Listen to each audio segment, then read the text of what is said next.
Starting with something that's related to the Secretary's trip, but not necessarily about Qatar. On Monday, when he was in Istanbul, he talked about efforts to building on the ceasefire that you guys negotiated with the Russians in the south. He talked about doing something in the north with the Turks, and then the president in his comments today talked about doing something else, another truce with the Russians. Is this the same thing, or is this something different? I'm not sure if that would be the same thing or if that's something different. I know we're looking to this area in southwestern Syria where there's the ceasefire that is holding right now. We're now 4 days into it or so, I believe. Hoping that we can build upon that and broaden that out to other parts of the country, but I'll check back into that for you if you like. And then related to that, I saw that on Tuesday you were asked about this Amnesty International report on the situation in Mosul. Have you had a chance to look at that, and what do you make of its findings? Look, the first thing I would say about the Amnesty International report is that's something that some people certainly here have seen. I've not personally reviewed it myself. In terms of civilian casualties, that's something that I can say the coalition always takes every effort to try to mitigate against any humanitarian or any civilian casualties. It's obviously a very complex situation in Iraq, especially in Mosul, where ISIS has been dug in for quite some time. Folks have raised the issue, why did it take so long to achieve some semblance of victory in Mosul? And that's because ISIS had been dug in so hard. So the coalition takes every effort, as does its partners, to try to mitigate against any kind of civilian casualties. Well, but do you accept the conclusions of the report? How would you exactly state the conclusions? Well, that there's a civilian catastrophe. It took the Iraqi forces and the Peshmerga to task for going after civilians under the aegis, kind of the United States. I think what I would say about that is let's remember the real focus of the humanitarian and civilian casualty situation in Iraq, and that is ISIS. And we talked about this the other day.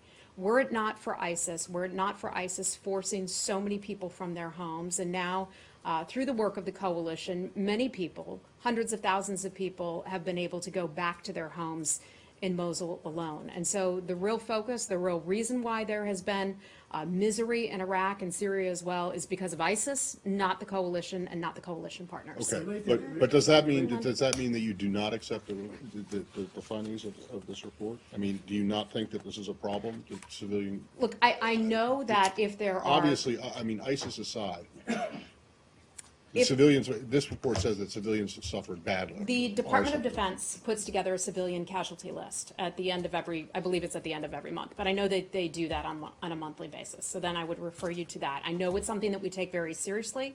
Let me underscore that again. We take civilian casualties very seriously.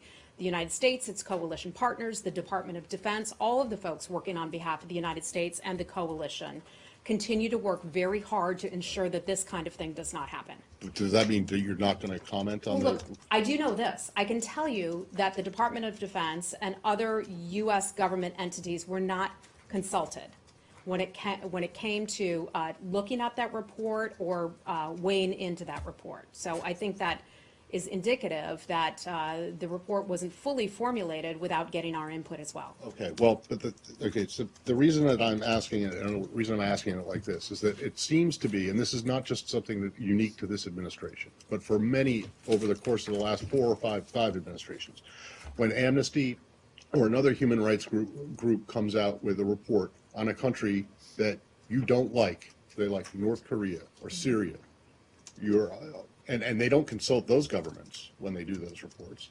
You guys accept it, and you even talk about it and praise the reports from the podium and say, this is, like chemical weapons in Syria. But when they come out with a report that is on a country that is an ally... I'm just saying we weren't consulted on that report. The Department of Defense puts together a very thorough a very thorough civilian casualty list every month.